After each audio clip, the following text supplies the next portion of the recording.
Hello everyone, আজকে আমরা পর্ষদের 3 নম্বর সেট দেখব। ঠিক আছে, যারা আগের সেটগুলো দেখোনি তারা কিন্তু অবশ্যই দেখে নিও। আর আমি কিন্তু ওয়ান শট শুরু করেছি, চলতরিতের ওয়ান শট একটা দিয়েছি এবং গ্যাসের প্রসারণের ওয়ান শট দিয়েছি। যারা এখনও দেখোনি তারা কিন্তু অবশ্যই দেখে নিও, কারণ সেগুলো দেখলে পরে কিন্তু পরীক্ষাতে আর কিচ্ছু দেখতে হবে না। ঠিক আছে, তার মধ্যেই কিন্তু তোমাদের পরীক্ষায় সব চলে আসবে। যারা একটু দুর্বল আছে তাদের জন্য বিশেষ করে আমি বানাচ্ছি জিনিসগুলো, তো তারা কিন্তু অবশ্যই দেখে নিও। তো দেখো, আজকে যে কোশ্চেনগুলো করবো আমরা সেগুলো কি। ফার্স্ট যে কোশ্চেনটা সেটা কি বলছে, প্রধান গ্রিন হাউস গ্যাস কোনটি? আমরা সবাই জানি কার্বন ডাইঅক্সাইড। আর আদর্শ গ্যাসের চাপের রাশিমালা কোনটা হয়? বলছে P equal to 1/3 rho C square. এটাকে আমরা এরকম লিখে থাকি, P equal to 1/3 rho into C square. Rho হচ্ছে তোমার গ্যাসের ঘনত্ব, সি হচ্ছে তোমার কি আরএমএস ভেলোসিটি। এখানে যে রোটা লিখছি না আমরা, রো হচ্ছে তোমার কি M into N divided by V. M হচ্ছে তোমার প্রত্যেকটা গ্যাস মলিকিউলের মাস, আর এন হচ্ছে তোমার কি অণুর সংখ্যা পার ইউনিট ভলিউম। ওকে, তো এটা হচ্ছে তোমার কি ডেনসিটি। ক্লিয়ার হয়েছে? এটাকে আমরা এরকমভাবে লিখতে পারি, M N into C square. Okay, আচ্ছা, এটা একটা কি চাপের রাশিমালা, আদর্শ গ্যাসের চাপের রাশিমালা। নেক্সট কোয়েশ্চেনটা বলছে এসটিপিতে 48.4 লিটার একটি গ্যাসের ভর এত গ্রাম। ওকে, বলছে গ্যাসটি দ্বিপারমাণবিক, মানে কি ধর অক্সিজেন O2 হতে পারে, N2 হতে পারে, দ্বিপারমাণবিক গ্যাস হলে গ্যাসটির পারমাণবিক ভর কত সেটা আমাদেরকে বের করতে হবে। দেখো, আমরা কি জানি? আমরা জানি যে এক মোলে যে আয়তন হয়, 1 মোলের আয়তন কতখানি হয় বলো? 22.4 লিটার। এটা আমরা সবাই জানি, রাইট? 1 মোলের যে আয়তন হয় সেটা 22.4 লিটার হয়। ক্লিয়ার হয়েছে? 1 মোল মানে কি? তার আণবিক ভর, যে গ্যাসটা তুমি নিচ্ছ সেই গ্যাসের আণবিক ভর। ওকে, এবার আণবিক ভর তো আমরা জানি না এখানটায়। সো সাপোজ 1 মোলে যে আণবিক ভর সেটা আমি সাপোজ কনসিডার করে নিচ্ছি যে 1 মোলে আণবিক ভর তোমার ক্যাপিটাল এম। এই ক্যাপিটাল এমটা আমাদেরকে এখানে বের করতে হবে। ওকে, আচ্ছা, তাহলে এই ঘটনাটা এরকমভাবে করতে পারি আমরা যে এখানে বলে দিয়েছি 48.4 লিটার গ্যাসের ভর হচ্ছে তোমার এত। তাহলে আমরা বলতে পারি 48.4 লিটারের গ্যাসের ভর যদি 56 গ্রাম হয়, তাহলে 1 লিটারে কতখানি হবে? 56/48.4 গ্রাম হবে, রাইট? তাহলে এখানে আমরা বের করবো 22.4 লিটারে কতখানি হবে। তাহলে 22.4 ইন্টু 56 ডিভাইডেড বাই 44.8 গ্রাম, তাই তো? এটা যদি কাটাকাটি করে নিচে 2 আসবে, 2 কাটলে পরে এখানে 28 হবে। তাহলে 28 গ্রাম। কত পাচ্ছ তুমি? 28 গ্রাম। তাহলে 22.4 লিটারের যে ভর সেটা কত? 28 গ্রাম। তাহলে এটাই কিন্তু 1 মোল। তাহলে 1 মোলের ভর তোমার কত? 28 গ্রাম। তাহলে এটা কোন গ্যাস বলো তো আগে? তাহলে 28 গ্রাম, যেহেতু দ্বিপারমাণবিক গ্যাস বলেছে এখানে, দেখো দ্বিপারমাণবিক গ্যাস, তাই না? আনসার 28 গ্রাম হয়ে গেছে, কোনো অসুবিধা নেই। মানে গ্যাসটি দ্বিপারমাণবিক হলে গ্যাসটি পারমাণবিক ভর কত? কারণ আমরা জানি 22.4 লিটারের যে ভরটা পাবে তুমি সেটাই কি পারমাণবিক ভর, মানে আণবিক ভর বলতে পারো, পারমাণবিক ভর বলতে পারো। তাহলে এম ইকুয়াল টু কত? 28 গ্রাম হবে। জিনিসটা ক্লিয়ার হয়েছে? তাহলে যেহেতু দ্বিপারমাণবিক গ্যাস, তাহলে এটাকে 2 দিয়ে গুণ করো, মানে 2 দিয়ে ভাগ করো প্রথমে। 2 দিয়ে ভাগ করলে কত পাচ্ছ দেখো তুমি? 2 দিয়ে ভাগ করলে তুমি পাচ্ছ 14 গ্রাম। তখন 14 কার হয়? নাইট্রোজেন হয় না? তাহলে গ্যাসটা কী হবে এখানে? নাইট্রোজেন গ্যাস হবে। ক্লিয়ার হয়েছে? এই কোয়েশ্চেনটা করতে পারতো, যদি গ্যাসটি দ্বিপারমাণবিক গ্যাস হয় তাহলে গ্যাসটি কী হবে, কোন গ্যাস হবে? নাইট্রোজেন গ্যাস হবে। ওকে, এটা N2 গ্যাস। আশা করি জিনিসটা বোঝাতে পারলাম, একদম সিম্পল জিনিস। ওকে, নেক্সট কোয়েশ্চেন দেখো, বলছে একটি গভীর হ্রদের উপরিতলের জলের তাপমাত্রা -2 ডিগ্রি সেন্টিগ্রেড হলে হ্রদের তলের তাপমাত্রা কত? 4 ডিগ্রি হবে। ঠিক আছে, 4 ডিগ্রি হয়। এর জন্য কিন্তু মানে শীতলতম যে স্থানগুলোতে সেখানে কিন্তু মাছগুলো কিন্তু জলের তলে বেঁচে থাকে, কারণ জলের ভিতরে যে সবচাইতে যে মানে ম্যাক্সিমাম টেম্পারেচার সেটা কত? 4 ডিগ্রি মানে হতে পারে। ঠিক আছে, বলছে একটি অবতল দর্পণকে জলে ডোবানো হলে ফোকাস দৈর্ঘ্য কী হবে? দেখো, অবতল দর্পণে কিন্তু ফোকাসটা কি কোনো চেঞ্জ হবে না, কিন্তু এখানে যদি দর্পণ না বলে যদি লেন্স বলতো তাহলে কিন্তু ফোকাসের চেঞ্জ হয়ে যেত। ক্লিয়ার হয়েছে? দর্পণ বললে যে তার জন্য কি ফোকাসের কোনো চেঞ্জ হবে না, এখানে অপরিবর্তিত থাকবে। যদি এখানে লেন্স বলতো, লেন্স বললে চেঞ্জ হতো, কারণ কি আমরা লেন্স নির্মাতার যে সমীকরণ সেটা পাই আমরা এরকম পাই, ইন্টু 1/r1 - 1/r2। ওকে, এই যে মিউটা লিখলাম, মিউটা তোমার হতে পারে ধরো যে কাচের refractive index with respect to water, এইটা। ওকে, যদি তুমি জলের মধ্যে ডোবাও মানে লেন্সটাকে, তাহলে এটা হবে। তাহলে এখান থেকে আমরা দেখতে পাই যে রিফ্র্যাক্টিভ ইন্ডেক্সটা বেড়ে যায়, তাই ফোকাস দৈর্ঘ্যটা কি কমে যায়। রিফ্র্যাক্টিভ ইন্ডেক্স যদি বাড়ে তাহলে কমবে, আর রিফ্র্যাক্টিভ ইন্ডেক্স মানে অ্যাকচুয়ালি কি জলের সাপেক্ষে যখন তুমি কাঁচের রিফ্র্যাক্টিভ ইন্ডেক্স দেখবে না তখন সেটা কম হবে, ঠিক আছে। কম হওয়ার দরুন যদি তোমার এখানে লেন্স বলতো, লেন্সের ক্ষেত্রে কী হয় বলো তো, যে ডাব্লিউ মিউ জি লিখছি, এর ভ্যালুটা কিন্তু অবশ্যই লেস দেন মিউ এ জি, মানে এয়ারের রেসপেক্টে যে গ্লাসের রিফ্র্যাক্টিভ ইন্ডেক্স তার থেকে কম হয়, তাহলে এটা যদি কম হয় তাহলে এটা তো ফোকাসের সাথে ইনভার্সলি প্রপোর্শনাল, তাই না। এটা কম হলে কি ফোকাস দৈর্ঘ্যটা বাড়বে, তার জন্য কি দর্পণ মানে লেন্সকে যদি জলে ডোবানো হয় তার কিন্তু ফোকাস দৈর্ঘ্য বেড়ে যায়। ওকে, নেক্সট কোশ্চেন দেখো, বলছে নিচের কোনটি সর্বদা অসৎ বিম্ব গঠন করে। সর্বদা অসৎ বিম্ব গঠন করে অবতল লেন্স। ওকে, এটা আমরা সবাই জানি। উত্তল লেন্স কিন্তু তোমার সৎ বিম্ব গঠন করে। অসৎ বিম্ব মানে কি, অসৎ বিম্ব মানে যেটাকে পর্দায় ফেলা যাবে না, ঠিক আছে, মানে পর্দা রাখলে পরে পর্দার মধ্যে ফেলতে পারবে না তুমি, সেটা হচ্ছে অসৎ বিম্ব। বলছে নিম্নলিখিত রোধগুলির মধ্যে সমবিভব পার্থক্যে কোনটির মধ্যে দিয়ে সর্বনিম্ন কারেন্ট ফ্লো করবে। দেখো তাহলে বিভব পার্থক্য দিয়েছো তুমি একটা, মানে প্রত্যেকটা রেজিস্ট্যান্সের অ্যাক্রসে তুমি কী দিয়েছো, মানে সমবিভব দিয়েছো, ঠিক আছে, মানে একই পোটেনশিয়াল ডিফারেন্স তুমি অ্যাপ্লাই করেছো। তাহলে কোনটার মধ্য দিয়ে সবচাইতে কম পরিমাণ কারেন্ট ফ্লো করবে। আমরা ওহমের সূত্র জানি V equal to I into R, এই ভিটা কি বিভব পার্থক্য, ক্লিয়ার হয়েছে। তাহলে আই ইকুয়াল টু তুমি কী লিখবে, ভি বাই আর, তাহলে ভিটা তো কনস্ট্যান্ট, তাহলে আই কী লিখবে তুমি, আই প্রপোর্শনাল টু 1/r লিখতে পারো। যেটা এখানে সমবিভব পার্থক্য বলেছে, প্রত্যেকটা রেজিস্ট্যান্সের অ্যাক্রসে যে বিভব পার্থক্য সেটা কি কনস্ট্যান্ট, তাহলে তুমি এখানে বলবে কারেন্টটা কি রেজিস্ট্যান্সের সাথে ইনভার্সলি প্রপোর্শনাল। এবার দেখো যা রেজিস্ট্যান্স বেশি হবে তার মধ্যে দিয়ে কারেন্ট কি সব থেকে কম হবে, তাহলে এগুলোর মধ্যে সব থেকে রেজিস্ট্যান্স কার বেশি, 25 ওহম, এই রেজিস্ট্যান্স বেশি, তার মানে কি এর মধ্যে দিয়ে কারেন্ট সবচাইতে কম পাস করবে, বুঝতে পারলেন, মানে সবচাইতে কম কারেন্ট ফ্লো করবে। আচ্ছা, নেক্সট কোশ্চেন দেখো, বলছে আর মানের এক্সটি রোধ সমান্তরাল সমবায়ে যুক্ত থাকলে এর তুল্য রোধ কত হবে। খুবই ইম্পর্টেন্ট একটা কোশ্চেন। তাহলে সমান্তরাল সমবায় বলেছে, তাহলে সমান্তরাল সমবায়ের ক্ষেত্রে তুল্য রোধের যে সমীকরণ সেটা কত হয়, দেখো আর প্রাইম ইকুয়াল টু আমরা কী বলতে পারি, অ্যাকচুয়ালি এটা এরকম হয় সূত্রটা, এটাকে আমি স্মল আর দিয়ে লিখি, ঠিক আছে, 1/r, এটা তুল্য রোধ, স্মল আরটা কি এখানে তুল্য রোধ, তাহলে সেটা কী হয় 1/r প্লাস, আমি যদি দুটো রেজিস্ট্যান্স নিতাম তাহলে 1/r প্লাস 1/r এরকম লিখতাম আমি, যেহেতু সমান রোধ বলেছে মানে প্রত্যেকটা রেজিস্ট্যান্স কি সেম আর করে। যদি ইন জেনারেল লিখি তাহলে কি লিখি আমরা 1/r1 প্লাস 1/r2 এরকম, আরও যদি থাকে তাহলে 1/r3 এরকম হয়ে যাবে। যেহেতু ইকুয়াল রেজিস্ট্যান্স হবার তাহলে এরকম লিখলাম। তাহলে এটাকে যদি আমরা সিম্পলিফাই করি তাহলে কেমন পাবো বলো তো, এখানে আর পাবো, এখানে 2 পাবো, রাইট। তাহলে এখানে তুল্য রোধ আর ইকুয়ালটা আমরা কী লিখতে পারি, ক্যাপিটাল R/2 লিখতে পারি, এইটা হচ্ছে, ক্লিয়ার হলো। এইবার যদি 3টে রোধ থাকতো তাহলে তুমি কি লিখতে, R/3 লিখতে, যদি 4টে রোধ থাকতো তাহলে তুমি বলতে R/4। তাহলে এখানে কতগুলো বলেছে দেখো, এক্স খানা রোধ বলেছে, হ্যাঁ এক্স খানা রোধ রয়েছে, প্রত্যেকের রেজিস্ট্যান্স কত আর করে, তাহলে এখানে কি হতো, এখানে R/x হবে, সিম্পল জিনিস, বুঝতে পারলে। তাহলে আনসার হবে কত, R/x, তাহলে তোমার অপশন ডি কারেক্ট হবে। এখানে বলছে ভরহীন কোনটি, দেখো আলফা পার্টিকেল অথবা helium, right, helium 2+2, beta particle মানে ইলেকট্রন এমিশন হয়, ইলেকট্রন অথবা পজিট্রন হতে পারে, ইলেকট্রন এটা পজিট্রন, রাইট, এটা পজিট্রন। তাহলে দেখো হিলিয়ামের মাস রয়েছে, ইলেকট্রন পজিট্রন তাদের মাস রয়েছে, বাট গামাটা কি একটা electromagnetic radiation, it is an electromagnetic radiation, right, electromagnetic wave.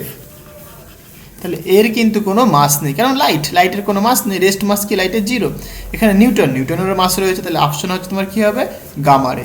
ওকে, গামারে কখন নির্গত হয়, যখন নিউক্লিয়াস হায়ার এক্সাইটেড স্টেট থেকে যখন লড এক্সাইটেড স্টেটে যখন নেমে আসে। এগুলো কিন্তু আমি খুব সুন্দর করে বুঝিয়ে দেবো, একটা ওয়ান শট আমি বানাচ্ছি, সেটা দিয়ে দেবো, ঠিক আছে। ওকে, আর এখানে বলছে তীব্র তড়িৎ ঋণাত্মক মৌল কোনটি, ফ্লোরিন হচ্ছে কি সবচাইতে তীব্র তড়িৎ ঋণাত্মক মৌল, ক্লিয়ার হয়েছে। ওকে, নেক্সট কোয়েশ্চেনটা কী বলছে, কোনটি মানে কোন যৌগটির গলনাঙ্ক ও স্ফুটনাঙ্ক সবচেয়ে বেশি। দেখো এখানে একটা জিনিস মাথায় রাখবে, তাদেরই স্ফুটনাঙ্ক গলনাঙ্ক বেশি হয় যারা কি তড়িৎযোজী মৌল, ঠিক আছে, তড়িৎযোজী মৌল যে তারা কি ইজিলি আয়নে ভেঙে যাবে, তার জন্য তারা বেশি গলনাঙ্ক স্ফুটনাঙ্ক হতে পারে, বুঝতে পারলে। কিন্তু এইখানে দেখো অপশনগুলো দেখো, CH4 এটা একটা সমযোজী মৌল, এটা সমযোজী, এটাও সমযোজী, বাট এই যে NaCl এটা কিন্তু একটা তড়িৎযোজী যৌগ, তাই না, তার জন্য কী হবে এইটার গলনাঙ্ক স্ফুটনাঙ্ক সবচাইতে বেশি হবে। তাহলে তুমি প্রথমে দেখতে যাবে কি কোনটা তড়িৎযোজী যৌগ, ঠিক আছে, তড়িৎযোজী যৌগ কি ইজিলি ভেঙে যায়, তার জন্য তাদের হচ্ছে কি গলনাঙ্ক স্ফুটনাঙ্ক বেশি হয়। ওকে, 12 নম্বর কোয়েশ্চেন দেখো, বলছে যে তড়িৎদ্বারটি ব্যাটারির ধনাত্মক মেরুর সঙ্গে যুক্ত থাকে। আচ্ছা, ব্যাটারির কি ধনাত্মক মেরুর সাথে যুক্ত থাকে, ভালো করে বোঝো। ধর এটা একটা তড়িৎদ্বার, এই একটা তড়িৎদ্বার, ওকে, হ্যাঁ, এটাকে আমি বলছি সাপোজ একটা ক্যাথোড বলছে, একটা ক্যানোড বলছে, এটাকে ক্যাথোড বলছে, এটাকে অ্যানোড বলছি। ওকে, তাহলে এদেরকে আমি ব্যাটারির সাথে কানেক্ট করালাম। কি হয় বলো তো, এই ক্যাথোড হচ্ছে তোমার কি নেগেটিভ চার্জ থাকে ক্যাথোডের মধ্যে, আর অ্যানোডের মধ্যে কি পজিটিভ চার্জ থাকে, বুঝতে পারলে? তাহলে ক্যাথোডকে ঋণাত্মক মেরুর সাথে যুক্ত করা হয়ে থাকে, আর অ্যানোডকে ব্যাটারির পজিটিভ মেরুর সাথে যুক্ত করা হয়ে থাকে। তাহলে এখানে কি বলছে দেখো, ধনাত্মক মেরুর সঙ্গে যুক্ত থাকে, তাহলে ব্যাটারি ধনাত্মক মেরুর সঙ্গে যুক্ত থাকে অ্যানোড। এইখানে যদি সাপোজ এই যে তড়িৎদ্বার দুটোকে যদি আমি একটা তড়িৎ বিশ্লেষ্য পদার্থের মধ্যে রেখে দিই, সাপোজ NaCl এর মধ্যে রেখে দিলাম, কি হয় বলো তো, যখন NaCl মানে লবণকে যখন তুমি জলের মধ্যে দেবে, লবণটা কি হয়ে যাবে, Na প্লাস আর Cl মাইনাসে ভেঙে যাবে। যখনই Na প্লাস ও Cl মাইনাসে ভেঙে যায়, এই Na প্লাস এটা কি পজিটিভ আয়ন, মানে একটা ক্যাটায়ন উৎপন্ন করলো, এটা কি নেগেটিভ আয়ন মানে অ্যানায়ন উৎপন্ন করলো। দেখো এই যে অ্যানোডটা কি পজিটিভ চার্জ, তাহলে ক্লোরিনটা কি নেগেটিভ চার্জ, তাহলে কি এই তড়িৎদ্বারটা ক্লোরিনটাকে আকর্ষণ করবে, সুতরাং ক্লোরিনটা কি যাবে মানে নেগেটিভ চার্জটা এই অ্যানোডের মধ্যে গিয়ে জমা হবে, দিয়ে ক্লোরিন Cl2 গ্যাস উৎপন্ন করবে, চলে যাবে। আর Na প্লাসটা কী করবে বলো তো, Na প্লাস যেহেতু পজিটিভ চার্জ, এর কি ক্যাথোডের মধ্যে চলে আসবে, তাহলে ক্যাথোডের মধ্যে এসে কি সোডিয়াম গ্যাস মানে সোডিয়াম উৎপন্ন করতে থাকবে, ঠিক আছে? তাহলে এইভাবে জিনিসটা হয়ে থাকে। তাহলে আশা করি জিনিসটা বোঝাতে পারলাম যে ধনাত্মক মেরুর সাথে কে যুক্ত থাকবে বলো, ব্যাটারি ধনাত্মক মেরুর সাথে অ্যানোড যুক্ত থাকবে, আর ঋণাত্মক মেরুর সাথে ক্যাথোড যুক্ত থাকে। তাহলে এখানে অপশন অ্যানোড হবে। ওকে, নেক্সট কোয়েশ্চেন দেখো, বলছে পরীক্ষাগারে অ্যামোনিয়া গ্যাস প্রস্তুতিতে ব্যবহৃত অ্যামোনিয়াম ক্লোরাইড ও কলিচুনের অনুপাত এটা 1:3 হয়। এখানে যদি উল্টো করে দিত তাহলে কিন্তু 3:1 হতো। ওকে, মানে কলিচুনের মাথায় রাখতে হবে এই জিনিসটা। হ্যাঁ, ওকে। নেক্সট কোশ্চেন বলছে কোন ধাতু সংকরটিতে জিঙ্ক উপস্থিত নেই? আচ্ছা, ব্রাস, বেল মেটাল, এখানে দেখো সুন্দর সুন্দর নাম দিয়েছে, তাহলে এগুলো একটুখানি জেনে নাও, ঠিক আছে? এই যে ব্রাস মানে তোমার কি পিতল বা পিতাজি বলে থাকি আমরা, রাইট? পিতলকে আমরা কি বলে থাকি, পিতাজি। তাহলে এখানে মধ্যে কি কি থাকে দেখে নাও। তাহলে ফর মানে তামা মানে কপার, জি ফর জিঙ্ক, তাহলে কপার আর জিঙ্ক ব্রাসের মধ্যে থাকে, তাহলে এটা হতে পারে না। আচ্ছা, বেল মেটালকে আমরা সবাই কি নামে জানি বলো তো, কাঁসা হচ্ছে তোমার কি এটা বেল মেটাল, মানে কাঁসা অথবা বেল মেটাল, ঠিক আছে? কাঁসা। এই কাঁসার মধ্যে কি থাকে, তুমি এখান থেকে কাঁটাটি বলতে পারো, অথবা কি এই কা থেকে তুমি Cu পেয়ে যাও, আর সা থেকে তুমি Sn পেয়ে যাও, বা কাতাটি যদি তুমি বলো, কাতাটি, কা ফর কাঁসা, তা for copper, S for tin, sorry এটা টিন হবে, মানে টি ফর টিন মানে Sn, রাইট? তাহলে দেখো বেল মেটাল বা কাঁসার মধ্যে কিন্তু জিঙ্ক নেই, তাহলে তোমার কারেক্ট অ্যান্সার এটা হবে। ওকে, আচ্ছা, এই যে গান মেটালের ক্ষেত্রে কি থাকে বলো তো, গান মেটালের ক্ষেত্রে সাধারণত তোমার কপার থাকে, টিন থাকে, আর জেরেনও থাকে, ঠিক আছে? এটাকে সাধারণত আমরা লাল পিতল বলে থাকি, এটাকে আমরা কি বলে থাকি, লাল পিতল। এখানে কপার, Sn আর জেরেন থাকে। কপার থাকে অ্যাপ্রক্সিমেট 88%, এটা 8 থেকে 10% থাকে, এটা থাকে 2 থেকে 4% এরকম। ওকে, আচ্ছা, তাহলে এই জিনিসগুলো তোমরা নিশ্চয়ই সবাই জানো। তো এগুলো বলার কিছুই নেই, এগুলো তোমরা সব ভালো করে পড়েছো নিশ্চয়ই। আর জার্মান সিলভারের মধ্যে সাধারণত আমরা সবাই জানি কপার থাকে, জিঙ্ক থাকে, নিকেল থাকে। জার্মান সিলভার নাম রয়েছে, বাট এখানে কিন্তু সিলভার থাকে না, ঠিক আছে? কপার, জিঙ্ক আর নিকেল থাকে। আশা করি ক্লিয়ার হয়েছে। ওকে, নেক্সট কোশ্চেন দেখো, বলছে নিচের কোনটি কিটনের কার্যকরী গ্রুপ? কিটনের কার্যকরী গ্রুপ হচ্ছে তোমার এই যে C++O,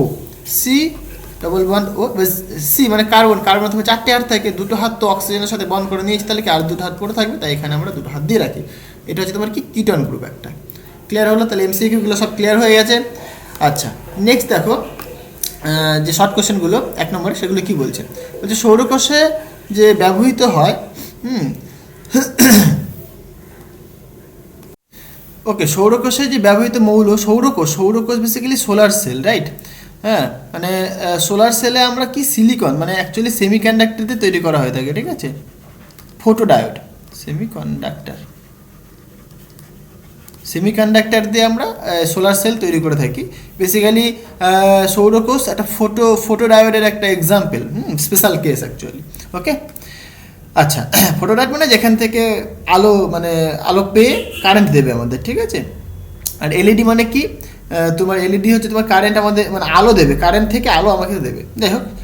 আচ্ছা, জ্বালানির তাপন মূল্য বলতে কি বলছে? তাপন মূল্য মানে কি, মানে 1 কেজি কোনো জ্বালানি দহনে যে পরিমাণ তাপ শক্তি উৎপন্ন হয় সেটাকে বলে থাকি আমরা জ্বালানির তাপন মূল্য। একদম সিম্পল জিনিস, 1 কেজি তুমি কোনো জ্বালানি নিলে, কয়লা নাও তুমি, সেটাকে তুমি পোড়াবে, পোড়ালে যে পরিমাণ তাপ উৎপন্ন হবে মানে তাপ শক্তি উৎপন্ন হবে সেটাকে বলবো আমরা কি, তাপন মূল্য।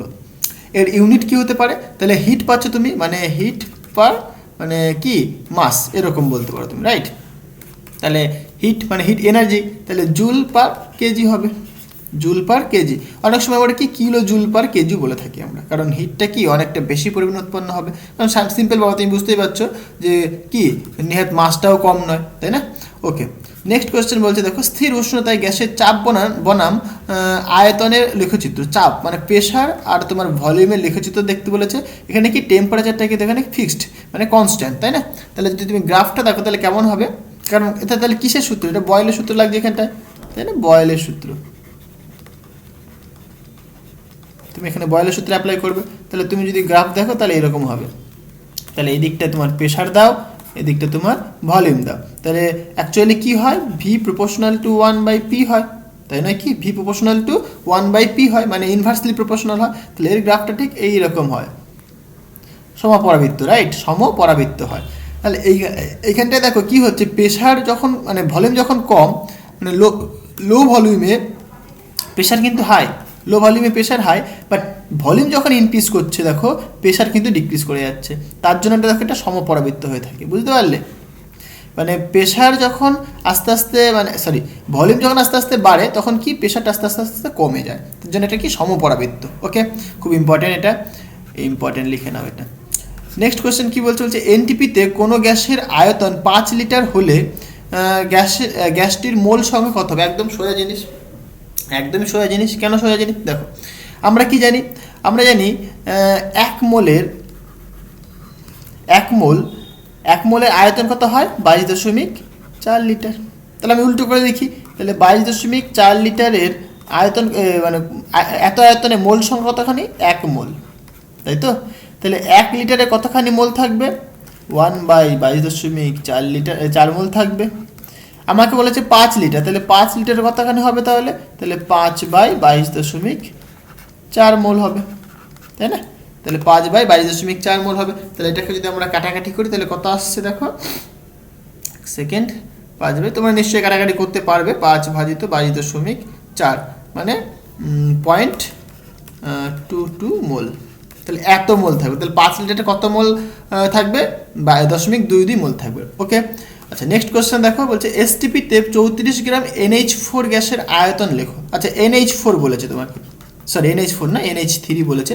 তাহলে NH3 তার আণবিক ভর কত সেটা ক্যালকুলেট করে নাও। তাহলে এন হচ্ছে তোমার কি 14 হবে আণবিক ভর, প্লাস হাইড্রোজেন 1 থাকে, যে 3টে হাইড্রোজেন রয়েছে 3 দিয়ে মাল্টিপ্লাই করে দাও, তাহলে 14 + 3 মানে 17, তাহলে 17 গ্রাম হচ্ছে, রাইট। তাহলে আমরা কি জানি, এই যে এটা 17 গ্রাম পার মোল, রাইট। তাহলে কি 1 মোলের যে ভর সেটা 17 গ্রাম।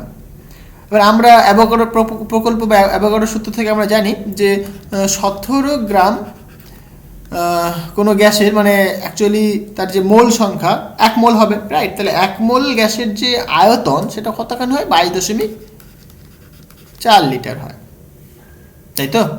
22.4 লিটার হয়। তাহলে আমরা এখানে বলতে পারবো যে 22.4 লিটার মানে আণবিক ভর, যেটা আণবিক ভরের আয়তন তোমার 22.4 লিটার হয়। তাহলে আমরা উল্টো করে বলতে পারি 22.4 লিটারের যে ভর হবে সেটা কত? 17 গ্রাম হবে, রাইট। তাহলে 1 লিটারে কতখানি হবে? তাহলে 17/22.4 লিটার 4 গ্রাম হবে। আর হচ্ছে তোমার কত, এখানে 34 গ্রাম বলেছে, সুতরাং 34 গ্রামে কত হবে তাহলে? তাহলে এখানে তুমি বলবে 17 × 34 ডিভাইডেড বাই 22.4 এত গ্রাম। তাহলে এটা কাটাকাটি করলে কত আসছে? 17 × 34 ভাজিত 22.4 অ্যাপ্রক্সিমেট 25, সুতরাং 25.8 গ্রাম। তাহলে এত গ্রাম হবে। আমি কি উল্টো লিখ, আচ্ছা এখানে উল্টো লিখছি তো আমি এখানটায়, আয়তনে বের করতে বলেছে না, এখানে আমি তো উল্টো করলাম, আচ্ছা এটা ভুল করেছি, এটা যাই হোক এখানে আমি করে দিচ্ছি, এটা একটু উল্টো করেছি, এক সেকেন্ড, এখানে বেশি গিঞ্জি হয়ে যাচ্ছে, অন্য একটা পেজ নিয়ে নিচ্ছি আমি, অসুবিধা নেই, এখানে করে নিচ্ছি। হ্যাঁ, তো তোমার বলেছে 34 গ্রামে কতখানি হবে সেটা দেখাতে বলেছে, রাইট? 34 গ্রামের ভলিউম কত হবে সেটা বের করতে বলেছে। এবার আমরা কি জানলাম যে NH3 মানে এর যে আণবিক ভর সেটা কত, 17 গ্রাম, রাইট? 17 গ্রাম। তাহলে এবার আমরা জানি কি 17 গ্রামের যে আয়তন হয় সেটা 22.4 লিটার হয়। ওকে, তাহলে 1 গ্রামের আয়তন কতখানি হবে? 22.4 বাই 17 লিটার হবে। এবার বলেছে 34 গ্রামের আয়তন কত হবে, তাহলে 22.4 ইন্টু 34 ডিভাইডেড বাই 17, তাহলে এটা কাটাকাটি করলে 2, তাহলে এটা কত আসছে 44.8 লিটার, তাহলে এটা তোমার আনসার হবে। ক্লিয়ার হয়েছে? ওকে, নেক্সট কোশ্চেন দেখো এবার, তাহলে এটা তোমার 44.8 লিটার হবে। বলছে এসআই পদ্ধতিতে তাপ পরিবাহিতার একক কি? তাহলে তাপ পরিবাহিতার একক তোমাকে জানতে হবে। তার জন্য দেখো তোমাকে যেটা জানতে হবে, কি ডেফিনেশন জানো তুমি, ঠিক আছে? যে কি তাপ মানে হিট, H ইকুয়াল টু, যেটা হয় তোমার ধরো একটা এরকম একটা তোমার একটা কিউবিক্যাল একটা তোমার প্লেট রয়েছে, মানে কন্ডাক্টর রয়েছে, এই কন্ডাক্টরের মধ্যে দিয়ে কি হচ্ছে, হিট ফ্লো করছে, রাইট? হিট ফ্লো করছে। তাহলে এই যে হিট যে ফ্লো করছে, এখানে আমার এরেজারটা কেন কাজ করছে না জানি না, যাই হোক হিট যে ফ্লো করছে সেটা কথা হবে। তাহলে দেখো একটা কনস্ট্যান্ট, মানে অ্যাকচুয়ালি প্রপোর্শনাল হয় এটা, মানে একটা আমি কনস্ট্যান্ট লিখে দিলাম কে, হিট পরিবাহিতা, দ্যাট ইজ ইনটু হিট যে ফ্লো করছে D theta by D X, মানে এটা heat gradient, temperature gradient into T হয়ে থাকে। ক্লিয়ার হয়েছে? তাহলে এখান থেকে আচ্ছা তুমি এটাকে সিম্পলভাবে লেখো, তাহলে তোমরা যেরকম লেখো θ2 - θ1 divided by D into T, এটা ডেফিনেশন, এটা আমরা সবাই জানি, রাইট? তাহলে এইখান থেকে তুমি কে এর ভ্যালু ক্যালকুলেট করতে পারো, সুতরাং H into D divided by θ2 - θ1 into T, right? তাহলে এখান থেকে তুমি ইউনিট ক্যালকুলেট করো। এবার দেখো তুমি বলবে ভাই এইচ হিট হচ্ছে তোমার কি জুল, ডিস্ট্যান্স এটা, তাই না? এই যে উইথ বেদ, এটা এই বেদটা, ওকে। আর এই পয়েন্টের টেম্পারেচার মনে করো θ2, আর এই পয়েন্টের টেম্পারেচার মনে করো হাই টেম্পারেচার থেকে যাবে, এটা θ2 ধরো, এটা θ1 ধরো। ক্লিয়ার হয়েছে? এখান থেকে এটা আসতে কতখানি সময় লাগছে, সেই সময়টা হচ্ছে তোমার টি ধরেছি আমি, ওকে। তাহলে যে ডিস্ট্যান্স, এই যে মানে এই যে ডিটাকে এটা মানে ডিসপ্লেসমেন্ট একটা, তাহলে এটা কত হবে, ইউনিটটা মিটার হবে, রাইট? Divided by temperature. আচ্ছা এখানে একটা এরিয়া হয়, এরিয়ার সঙ্গে সমানুপাতিক হয়, আমি এখানে ভুল করলাম একটু, এরিয়া লিখে দাও, এখানটা এরিয়ার সাথে সমানুপাতিক হয়, তাহলে একটা এরিয়া থাকে এখানে, তাহলে এখানে নিচে একটা কি এরিয়া আসবে, ওকে। তাহলে এরিয়া মানে কত দেখো, মিটার স্কোয়ার হয়, আর থিটা মানে টেম্পারেচার, তাহলে কেলভিন হবে, আর সময় মানে তোমার সেকেন্ড হবে। ক্লিয়ার হয়েছে? এবার দেখো এখান থেকে যদি তুমি কাটাকাটি করো তাহলে কী পাবে, জুল পার সেকেন্ড, ওকে। এখানে নিচে একটা দেখো মিটার থাকবে, মিটার থাকলে একটা কেলভিন থাকলে, জুল পার সেকেন্ড, এটাকে তুমি কি বলতে পারো, ওয়াট বলতে পারো, তাই না? কি তাই না? তাই না? কি মানে এনার্জি পার টাইম সেটা কি পাওয়ার হয়ে যায়, তাহলে পাওয়ার মানে কি ওয়াট বলতে পারো তুমি, তাহলে এটা watt, metre to the power -1, kelvin to the power -1, এটা হচ্ছে তোমার কি তাপ পরিবাহিতার ইউনিট। ক্লিয়ার হয়েছে? ওকে, খুব ইম্পর্টেন্ট এটাও। আচ্ছা নেক্সট কোশ্চেন দেখো, বলছে একটি প্রিজমের প্রতিসরক তলের সংখ্যা কটি? প্রতিসরক তল মানে কি, দুটো হবে, সিম্পল জিনিস, এই তো। তাহলে এটা তোমার বেস, ওকে, এদিক দিয়ে লাইট ঢুকলো, এদিক দিয়ে লাইট বেরোলো, তো মানে কি এইটা একটা তল, এটা একটা তল, তার দুটো প্রতিসরক তল, কটা হবে এখানে, দুটি হবে। বলছে শূন্য মাধ্যমে আলোর গতিবেগ কত? সবাই জানি আমরা শূন্য মাধ্যমে আলোর গতিবেগ কত হয় বলো, 3 × 10⁻⁸ মিটার পার সেকেন্ড। এখানে ইউনিটে কিন্তু গন্ডগোল করবে না, মিটার পার সেকেন্ড, ওকে। আচ্ছা ক্যামেরার শাটারের কাজ কি? ক্যামেরার শাটারের কাজ হচ্ছে তোমার কি, যে মানে যখন লাইটটা প্রবেশ করে না, তার টাইমটাকে মানে ইয়ে করা আর কি, ঠিক আছে, যে কতখানি সময় ধরে লাইটটা ঢুকবে, হ্যাঁ, সেই টাইমটাকে দেখা, ঠিক আছে। শাটারের কাজ হচ্ছে তোমার কি, টাইমটাকে দেখা। নেক্সট কোশ্চেন দেখো, বলছে ইলেকট্রনগুলি যেদিকে যায় তার বিপরীত দিকে তড়িৎ প্রবাহের অভিমুখ বলে ধরা হয়। এটা কি সত্য? অবশ্যই সত্য। মানে কারেন্ট যেদিকে ফ্লো করছে ঠিক মানে অ্যাকচুয়ালি ইলেকট্রন যেদিকে ফ্লো করে ঠিক তার অপোজিট দিকে কারেন্ট ফ্লো করে। ওকে, এগুলো কিন্তু আমি চলতরিতের যে 100 চ্যাপ্টার পড়িয়েছি সেখানে কিন্তু খুব ডিটেলে কিন্তু বলেছি। তোমরা এখনো যারা দেখো না তারা কিন্তু একবার দেখে নিতে পারো, একবার দেখে নাও এটা। তাহলে এই যে চলতরিত থেকে যে প্রশ্নগুলো আসছে সেগুলো করতে তোমাদের কোনো অসুবিধা হবে না, ঠিক আছে? আর ভিডিওটা তোমার যদি ভালো লাগে অবশ্যই একটা লাইক করে দিও, আর তোমার বন্ধুর সাথে শেয়ার করো, অনেক অনেক বেশি করে শেয়ার করো ভাই। আচ্ছা, নেক্সট কোয়েশ্চেন দেখো, 3 পিন প্লাগের মোটা পিন কোনটি? আর্থিংটাকে মোটা করা হয়ে থাকে, THING হবে, যাই হোক আর্থিংটাকে কি মোটা করা হয়ে থাকে, হ্যাঁ, বা আর্থিংটাকে মোটা কেন মোটা করা হয় বলো তো? আমাকে অবশ্যই কমেন্ট করে তোমরা জানাবে কেন মোটা করা হয়ে থাকে। আচ্ছা, মানব কল্যাণের নিউক্লিয়ার রিঅ্যাক্টরের একটি ব্যবহার লেখো। যেমন মানব কল্যাণ তোমার হচ্ছে বিদ্যুৎ উৎপাদনের ক্ষেত্রে নিউক্লিয়ার রিঅ্যাক্টর খুব খুব গুরুত্বপূর্ণ ভূমিকা পালন করে, ঠিক আছে? আচ্ছা, 1 রাদারফোর্ড = 10⁶, হ্যাঁ অবশ্যই কারেক্ট, সত্য এটা হবে। আচ্ছা, নিচের দেখো এটা মেলাও, সুপার হ্যালোজেন কাকে বলা হয়ে থাকে? ফ্লোরিনকে। মানে যারা সবচেয়ে উচ্চ তড়িৎ ঋণাত্মক মৌল, হ্যাঁ, এলিমেন্ট, তাকে আমরা কি সুপার হ্যালোজেন বলে থাকি। আচ্ছা, ক্ষার ধাতু হচ্ছে তোমার সোডিয়াম, তাহলে এখানে তোমার অপশন এটা 3 নম্বর, এই 4 নম্বর হবে, আর এটা তোমার 3 নম্বর হবে।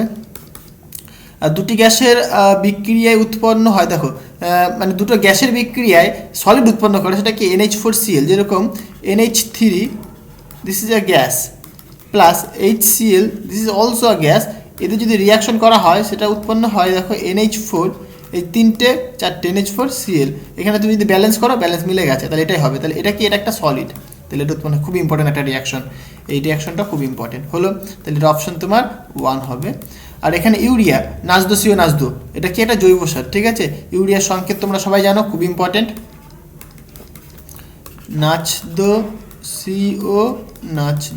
দিস ইজ ইউরিয়ার সংকেত। ওকে, আচ্ছা, নেক্সট কোয়েশ্চেন দেখো, বলছে H2O অণু লুইস ডট চিত্র অঙ্কন করো, খুব ইম্পর্টেন্ট।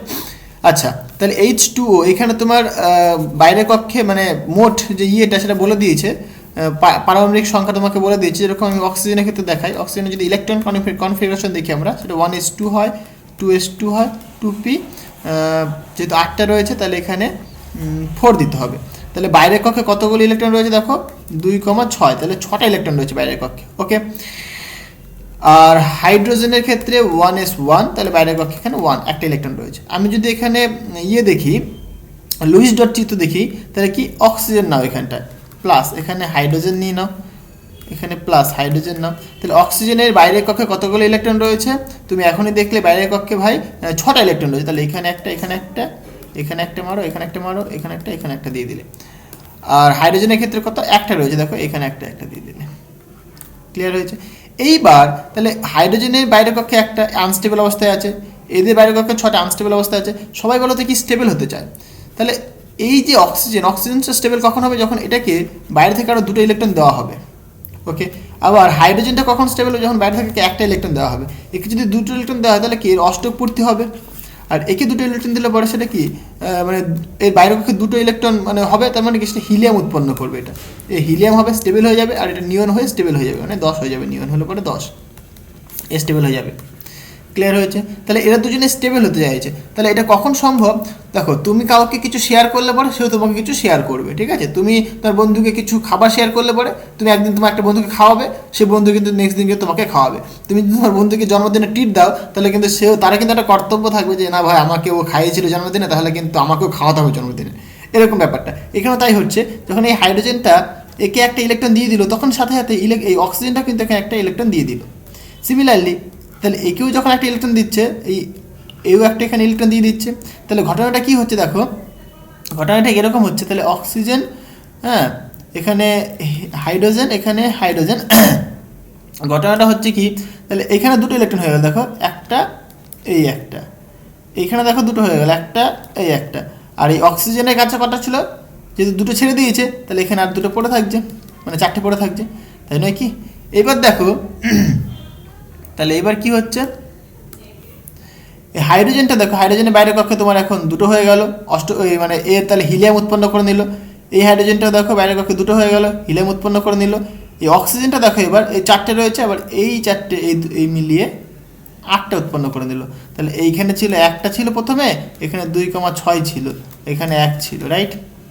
বাট এ এখন দেখো এখন 2 উৎপন্ন করে ফেলেছে, এ এখন দেখো 2,8 উৎপন্ন করে ফেলেছে, এখন এই দেখো 2 উৎপন্ন করে ফেলেছে, বুঝতে পারলে? তার ফলে কি এখানে যে বন্ডটা উৎপন্ন হয়, এখানে দেখো 1টা রয়েছে, তাহলে 1টা বন্ড পাবে তুমি, এরকম 1টা বন্ড উৎপন্ন করে। এইটা হচ্ছে তোমার লুইস ডট চিত্র। আশা করি জিনিসটা বোঝাতে পারলাম। ওকে, নেক্সট দেখো বলছে তড়িৎ বিশ্লেষণে কোন তড়িৎ দ্বারে বিজারণ ঘটে। আচ্ছা, বিজারণ মানে কি? বিজারণ মানে তোমাকে যেটা জানতে হবে, দেখো আমি যদি দেখাই, তড়িৎদ্বার যদি দেখাই, এই একটা তড়িৎদ্বার, এই একটা তড়িৎদ্বার, এটা তোমার ক্যাথোড, এটা তোমার অ্যানোড। এটা তোমার ক্যাথোডে নেগেটিভ থাকে, অ্যানোডে তোমার পজিটিভ থাকে, রাইট। এখানে তুমি ব্যাটারি কানেক্ট করে দাও নেগেটিভ, এটা পজিটিভ টার্মিনাল কানেক্ট করবে তুমি, ওকে। এবার তুমি এখানে তড়িৎ বিশ্লেষণ ঘটাচ্ছ, মানে কি NaCl দিচ্ছ, NaCl দিলে কি Na প্লাস Cl মাইনাসে ভেঙে যাবে, ওকে। তড়িৎ বিশ্লেষণ মানে হচ্ছে বিজারণ মানে হচ্ছে তোমার কি, যেখানে বাইরে থেকে কি হবে, বিজারণ মানে হচ্ছে তোমার জারণ আর বিজারণ দুটো রয়েছে। বিজারণ হচ্ছে তোমার যে ইলেকট্রন গ্রহণ করে তাকে বিজারণ বলা হয়ে থাকে, আর জারণ হচ্ছে তোমার কি যে ইলেকট্রন ত্যাগ করে। বিজারণ যে হচ্ছে তোমার কি ইলেকট্রন গ্রহণ করে তাকে সেখানে বিজারণ ঘটে, ঠিক আছে। ইলেকট্রন গ্রহণ করবে, ধরো এখানটা দেখো যে Cl মাইনাস যেটা এ কি একটা মানে একটা আয়ন, এটা মানে একটা তোমার অ্যানায়ন, তাহলে কি এটা নেগেটিভ চার্জ, তাহলে নেগেটিভ চার্জ মানে কি ইলেকট্রনের প্রাধান্য বেশি। তাহলে এ যখন অ্যানোডের মধ্যে আসবে, তাহলে অ্যানোড প্লেটটা কী করছে দেখো, ইলেকট্রনটাকে গ্রহণ এই যে অ্যানায়নটা এটাকে গ্রহণ করছে, মানে ইলেকট্রন গ্রহণ করছে। ইলেকট্রন গ্রহণ করে সে কী করবে, ইলেকট্রন গ্রহণ করে সে বিজারণ ঘটাবে, বুঝতে পারলে? যে ইলেকট্রন গ্রহণ করে তাকে বিজারণ বলে, আর যে ইলেকট্রন ত্যাগ করে তাকে জারণ বলে, ওকে। কোনো তড়িৎ বিশ্লেষণে জলীয় দ্রবণের তড়িৎ বিশ্লেষণের সময় দ্রবণের তড়িতের বাহক কি হয়? আয়ন হয়, সিম্পল কথা, কারণ অ্যানায়ন ক্যাটায়ন এরাই তো তড়িৎ বিশ্লেষণে মানে তোমার কারেন্টটা ফ্লো করে। বিশুদ্ধ জলে তড়িতের কুপরিবাহী কেন? কারণ বিশুদ্ধ জল যখন তুমি নেবে দেখো H2O, এটা কি এটা সমযোজী যৌগ, এটা একটা সমযোজী যৌগ, কি জলে গিয়ে তোমার আয়নে ভেঙে যায় না। বিশুদ্ধ জল যদি বলি আমি, তাহলে কি সেটা আয়নে ভেঙে যায় না, তার কারণ কি আয়নে না ভাঙলে সেখানে তো তড়িৎ পরিবহন করতে পারবে না, তাই এই বিশুদ্ধ জল তড়িতে কুপরিবাহী হয়ে থাকে। কারণ কি বিশুদ্ধ জল একটা কি সমযোজী যৌগ। যে লাইকার অ্যামোনিয়ার আপেক্ষিক গুরুত্ব কত হয়? 0.88, খুব ইম্পর্টেন্ট, এর কিন্তু কোনো ইউনিট হয় না, ওকে। আচ্ছা, নেসলার বিকারকের যে সংকেত সেটা কি, সেটা খুব ইম্পর্টেন্ট, সেটা তোমার K2HgI4। Potassium mercuric iodide, potassium mercuric iodide, okay, খুব ইম্পর্টেন্ট এটাও, এগুলো আসবে পরীক্ষায়। বিশুদ্ধতম লোহা কোনটি? বিশুদ্ধতম লোহা খুব ইম্পর্টেন্ট, রট আয়রন। কি বললাম? রট আয়রন, ঠিক আছে। তোমরা যদি দেখো সবচাইতে বিশুদ্ধতম রট আয়রন, তারপরে যদি বললে আমি, তারপরে স্টিল আসে, এগুলো তোমরা নিশ্চয়ই সব জানো। তারপরে আসে তোমার কাস্ট আয়রন,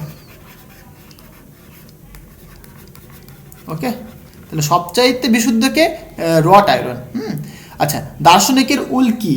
দার্শনিকের উল তোমার ZnO কে বলা হয়ে থাকে, জিঙ্ক অক্সাইড, ZnO কে আমরা দার্শনিকের উল বলে থাকি। আচ্ছা, ইথাইল মার ক্যাপ্টেনের সংকেত কি? খুব ইম্পর্টেন্ট, ইথাইল মার ক্যাপ্টেনের যে সংকেত হয়ে থাকে দেখো, সেটা তোমার C2H5SH, খুব ইম্পর্টেন্ট, মনে রাখবে এটা, হ্যাঁ। আর অ্যাসিটেটের, ইথাইল অ্যাসিটেটের সংকেত কি? অ্যাসিটেট বলেছে, তার মানে তোমাকে মাথায় রাখতে হবে H5 বলছি কেন, H3COO, আর ইথাইল তাহলে তোমার এখানে C2H5 দিয়ে দাও, ঠিক আছে। তাহলে এইটা তোমার হচ্ছে কি ইথাইল অ্যাসিটেটের সংকেত। তাহলে এইভাবে তোমাকে প্রবলেমগুলো সলভ করতে হবে। আশা করি জিনিসগুলো বোঝাতে পারলাম। কিছু না বুঝতে পারলে বা কিছু অসুবিধা হলে অবশ্যই আমাকে কমেন্ট করে জানিও। টেলিগ্রামে লিঙ্ক দেওয়া আছে ডিসক্রিপশনে, টেলিগ্রামে তোমরা আমাকে কমেন্ট করতে পারো, যে কোনো প্রবলেম নিয়ে আমাকে কিন্তু বলতে পারো, আমি সব কিছুর সমাধান তোমাদের করে দেওয়ার চেষ্টা করবো, ঠিক আছে। আর তোমাদের ভিডিওটা যদি ভালো লাগে তবে অবশ্যই অনেক লাইক করে দিও, আর তোমার বন্ধুর সাথে অনেক করে শেয়ার করো, আর চ্যানেলে নতুন হয়ে থাকলে সাবস্ক্রাইব করে দিও। তো দেখা হচ্ছে নেক্সট ভিডিওতে। So thank you.